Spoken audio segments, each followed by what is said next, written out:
ముందుగా గురువు గారికి నమస్కారాలు.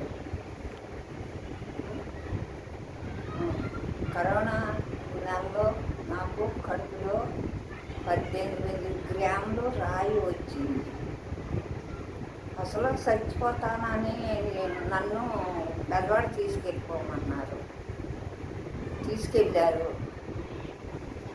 సరిగ్గా 4 రోజులు గ్లూకోజులు పెట్టారు. పోతాయి అని మంచినీళ్ళు కూడా ఇవ్వకంట. అయినా కూడా బతకదు, తీసుకెళ్ళిపోండి అని చెప్పేశారు. అంతేనా?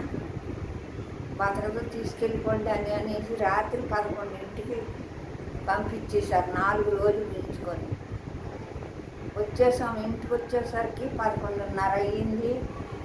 వచ్చేసాం. వచ్చేసి ఇంట్లో మంచం వేసి మంచం మీద వేశారు. తెల్లారి ఎలాగుంటే అలాగే ఉంటుంది, ఇప్పుడు నుంచి ఎందుకు అని ఇంట్లో తీసుకెళ్ళారు. కాళ్ళు చేతులు కడుక్కున్నాను, వెళ్ళాను, మంచం మీద పడుకున్నాను. ఆ తర్వాత గుంటూరులో ఆపరేషన్ చేస్తారు అన్నారు. గుంటూరు తీసుకెళ్ళమన్నారు. అప్పటికి ఇంకా బాగలేదు నాకు. వాళ్ళు చచ్చిపోతానని తోలిసారు కదా, నమ్మకం లేదు. అయినా వెళ్ళాము. నా చిన్న కూతురే తీసుకెళ్ళింది. అలా తీసుకెళ్తే అక్కడాట ఆపరేషన్ నీకు పడదు అన్నారమ్మా. వయసు అయిపోయింది, నీకు ఆపరేషన్ పడితే నువ్వు ఇంకా బతకవు అన్నారు. అంటే మరి మేము మందులు ఇస్తాము, మందులతో కరిగేస్తాము అన్నారు. హాస్పిటల్లో వారం రోజులు ఉన్నాము. వారం రోజులు ఉండి వాళ్ళు పెట్టిన భోజనం మేము తినకోకుండా మా డబ్బులతో మేము కొనుక్కొని తిన్నాము. మా డబ్బులే ఖర్చు పెట్టుకున్నాము. అయినా కూడా మాకు నచ్చలేదు, ఆ భోజనము తినలేదు. ఎప్పటికీ ఆపరేషన్ చేయకంటున్నారు. ఎప్పుడు అనుకుని ఉంటే ఆ తర్వాత చెప్పారు ఆపరేషన్ నీకు పడదా అన్నారు. వచ్చేసాము. వచ్చేసిన తర్వాత ఇంటికి వచ్చిన తర్వాత నా చిన్న కూతురు ఇంకా ఏ హాస్పిటల్కి వెళ్ళొద్దు, జ్ఞానం మీద దృష్టి పెట్టుకొని ఇంట్లోనే ధ్యానం చేసుకొని నేను చెప్పినట్టే నువ్వు చెయ్యు అని చెప్పింది. కొత్త కదా నాకు సరిగ్గా వచ్చేవి కాదు. అయినా కూడా చేశాను. ఆమె చెప్పినట్టే విన్నాను. ఈ రోజు కానుంచి నువ్వు తీసి ముట్టుకోవద్దు అని చెప్పింది. ముట్టుకోను అని ఒట్టేసుకున్నాను. ఎల్లుల్లిపై తినను అన్నాను, తినలేదు. మరి ఏంటి కోడిగుడ్డు కూడా తినలేదు. ఆ రోజు కానుంచి ఈ రోజు వరకు ధ్యానంలో కూర్చోబెట్టి కొన్ని రోజులు దాని దగ్గరే కూర్చోబెట్టి ధ్యానం చేయించింది. నిదానంగా అలాగా తరుగుతా వచ్చింది. పర్వాలేదు, ఇక్కడ గురువుగారు దయ వల్ల కరిగిపోద్ది, ఇంకా ఆపరేషన్ వాళ్ళు పడదన్నారు కాబట్టి ఇంకే గుంటూరు వెళ్ళొద్దు అన్నది నా కూతురు. దగ్గర పెట్టుకొని నాకు జ్ఞానం చెప్పింది. ఆమె చెప్పినట్టే నేను విన్నాను. నేను జ్ఞానం చేసుకున్నాను. జ్ఞానం చేసుకుని కొన్ని రోజులకి నా అంతలు నేనే లేచాను.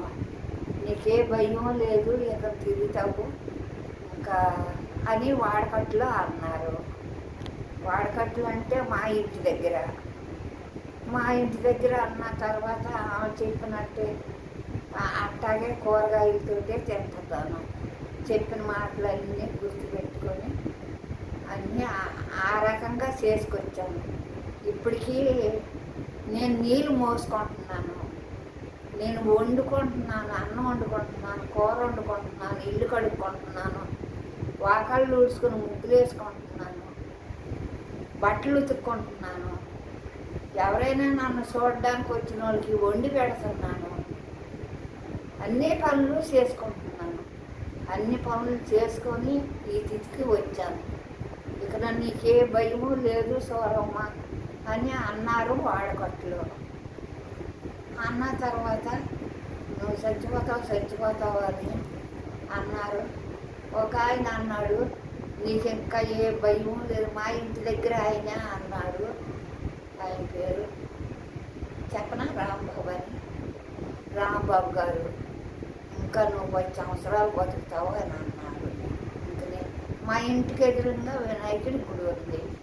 వినాయకుడి గుడిలోకి ఆ రోజు కాడ నుంచి రోజు మా అమ్మాయి చెప్పిన కాడ నుంచి ఇంట్లో గుళ్ళోకి వెళ్ళిపోయి స్నానం చేసి గుళ్ళోకి వెళ్ళిపోయి నాకు తెలియకపోయినా దండం పెట్టుకొని దేవుడికి రోజు ఇంట్లోకి వస్తున్నాను, ఇంటికాడ పని చేసుకుంటున్నాను. నాకు ఇంకే భయము లేదని నిబ్బరంగా ఉన్నాను. నా కింద ఎవరూ చెయ్యలేదు, ఒకరితో చేపించుకోలేదు, నేనే చేసుకుంటున్నాను.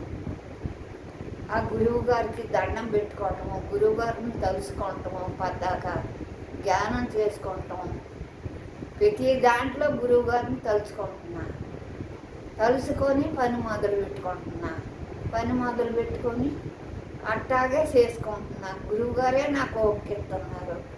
గురువుగారి వల్లే నేను ఎంత దాన్ని అయ్యాను. ఇప్పటికీ నాకే భయం లేదు. కాకపోతే ఇప్పుడు మాత్రం చేతికి దెబ్బ ఎలా తగిలిందంటే, మా ఇంటికాడ శుభ్రంగానే ఉన్నాను. శుభ్రంగా ఉన్నదాన్ని నేను వెళ్ళను అనుకోని బయలుదేరి వచ్చేసాను. వచ్చేసరికి మా అమ్మాయి ఇంటికాడ లేదు. పిల్లాడు వచ్చి మర్నాడేమో దెబ్బ తగిలింది ఏలికి. ఊరికే మిషన్ కొడుతున్నారు. మా అమ్మాయి మిషన్ నేర్పుద్ది, మిషన్ కొడుతున్నారు. మిషన్ కొడుతుంటే ఊరికే వాళ్ళందరూ అక్కడ ఉన్నారు కదా అని నేను తలుపు పట్టుకొని ఇట్టా నిల్చున్నాను. నిల్చుంటే అది ఒక తుఫాన్లాగా దొడ్డేపు నుంచి తలుపులు ఉన్నాయి. దొడ్డేపు నుంచి ఒక గాలి వచ్చి ఆ గాలికి ఆ తలుపు పడిపోయి ఏలు కట్ అయిపోయింది. ఏలు కట్ అయిపోయిన తర్వాత హాస్పిటల్ తీసుకెళ్ళారు. హాస్పిటల్లో కుట్లు వేయించారు. వాళ్ళే చూస్తున్నారు. ఇప్పుడు నాకేం భయం లేదని చెప్పింది, నిబ్బరం చెప్పింది. గురువుగారు నమస్కారం.